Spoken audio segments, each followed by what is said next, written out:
මයිටොකොන්ඩ්‍රියාව කියන ඉන්ද්‍රිකාව මෙන්න මේ වගේ. එතකොට මේ මයිටොකොන්ඩ්‍රියාව කියන ඉන්ද්‍රිකාව ද්විපටලමේ ඉන්ද්‍රිකාවක්. ඒකේ එළියෙන් තියෙන පටලයට අපි කියනවා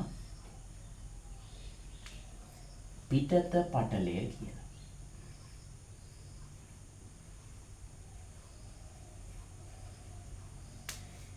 ඇතුළතින් තියෙන පටලයට අපි කියනවා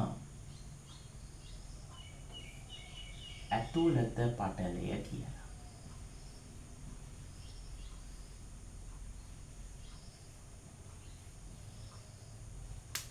එතකොට පිටතින් තියෙන පටලයට කියනවා පිටත පටලය කියලා. ඇතුළතින් තියෙන පටලයට කියනවා ඇතුළත පටලය කියලා. ඒ දෙක අතර තියෙන අවකාශය මෙන්න මේ අවකාශයට කියනවා අන්තර් පටල අවකාශය කියලා. මෙන්න මේ අවකාශයට අන්තර්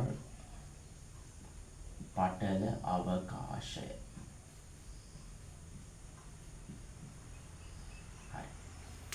ඊළඟ කාරණය තමයි මෙන්න මේ ඇතුළත පටලය මයිටොකොන්ඩ්‍රියාව තුලට නැවිලා ව්‍යුහ જાතියක් හදනවා.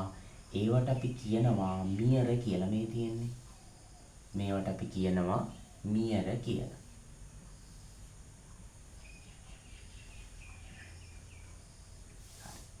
ඊළඟට මෙන්න මේ ඇතුළත පටලයට ඇතුළින් තියෙන මෙන්න මේ කොටස අපි හඳුන්වනවා මයිටොකොන්ඩ්‍රියාවේ පූරකය කියලා.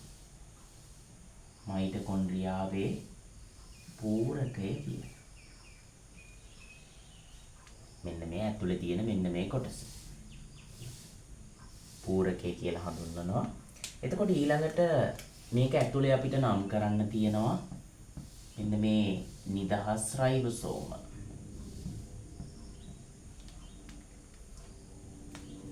ඊළඟට චක්‍රීය DNA.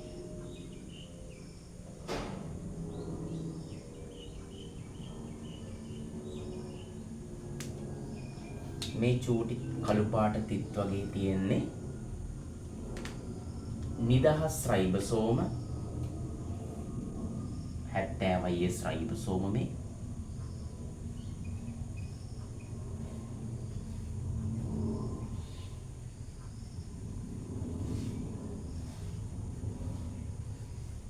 ඊළඟට මේ කොළ පාටට රවුමට තියෙන්නේ චක්‍රීය DNA.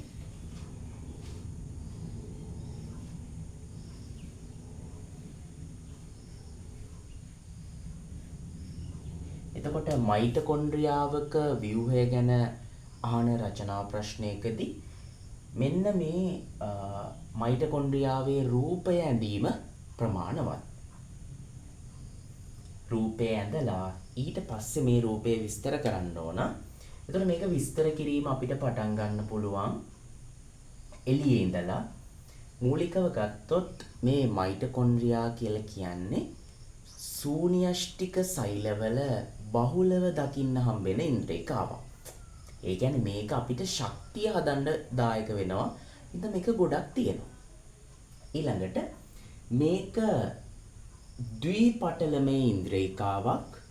එතකොට මේකේ පිටත පටලය තියෙනවා එළියෙන්ම. ඊළඟට තියෙනවා ඇතුළත පටලය. මයිටොකොන්ඩ්‍රියාව කියලා කියන්නේ ද්විපටලමේ ඉන්ද්‍රිකාවක්. ඊළඟට මේකේ මේ පිටත පටලය කියන එක සින්දුයි. ඇතුළත පටලය මයිටොකොන්ඩ්‍රියාව තුලට නැවිලා හදනවා මියර. පළවෙනි පොයින්ට් එක තමයි ශූන්‍යෂ්ටික සෛලවල බහුලවම තියෙන ඉන්ද්‍රිකාවක් තමයි මේ මයිටොකොන්ඩ්‍රියා කියලා කියන්නේ. ඊළඟට මේක ද්විපටලමේ ඉන්ද්‍රිකාවක්. ඊළඟට පිටත පටලය සිනිඳුයි. ඇතුළත පටලය මයිටොකොන්ඩ්‍රියාව තුලට ඇවිල්ලා මියර හදලා තියෙනවා. ඇඟිලි වගේ ව්‍යුහ තියෙන මියර හදලා තියෙනවා. හරි. ඊළඟට මේ පිටත පටලය හා ඇතුළත පටලය අතර තියෙනවා මෙන්න මේ අන්තර් පටල අවකාශය.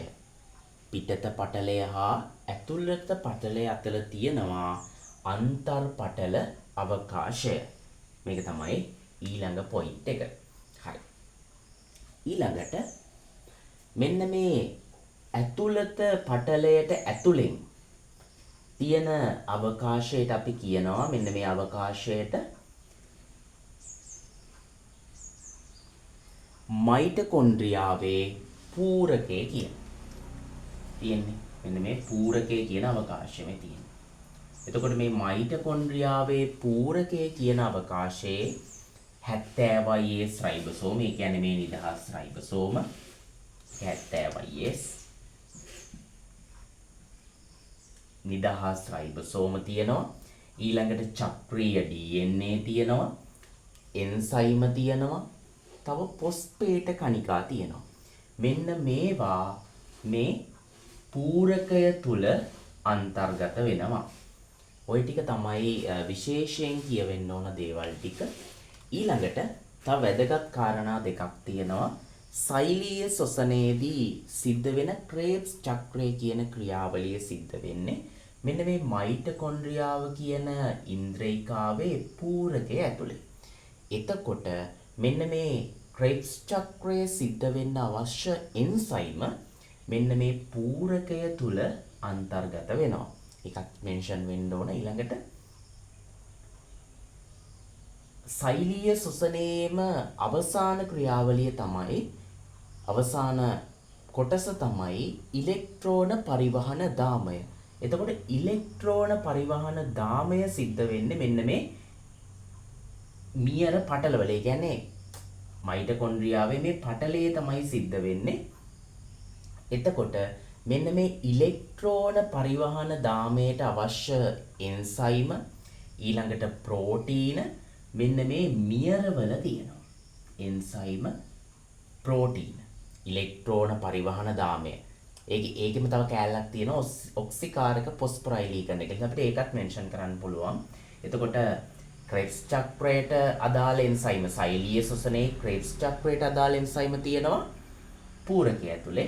ඊළඟට ඉලෙක්ට්‍රෝන පරිවහන දාමයට හා ඔක්සිකාරක ෆොස්ෆොරයිලීකරණයට අදාළ එන්සයිම හා ප්‍රෝටීන තියෙනවා මෙන්න මේ මියර මත. මේ ටික තමයි ප්‍රධාන වශයෙන් දැනගන්න ඕන මේ මයිටොකොන්ඩ්‍රියාව ගැන. එතකොට මේ මයිටොකොන්ඩ්‍රියාවේ වැදගත්කම තමයි මේක සෛලීය ශ්වසනයට වැදගත් වෙනවා. ඒ කියන්නේ අපේ ATP නිෂ්පාදනයට වැදගත් වෙනවා. දෙවැනි එක තමයි මේක ප්‍රභා ශ්වසනයට වැදගත් වෙනවා. සෛලීය ශ්වසනයට වැදගත් වෙනවා. ප්‍රභා ශ්වසනයට වැදගත් වෙනවා. හරි.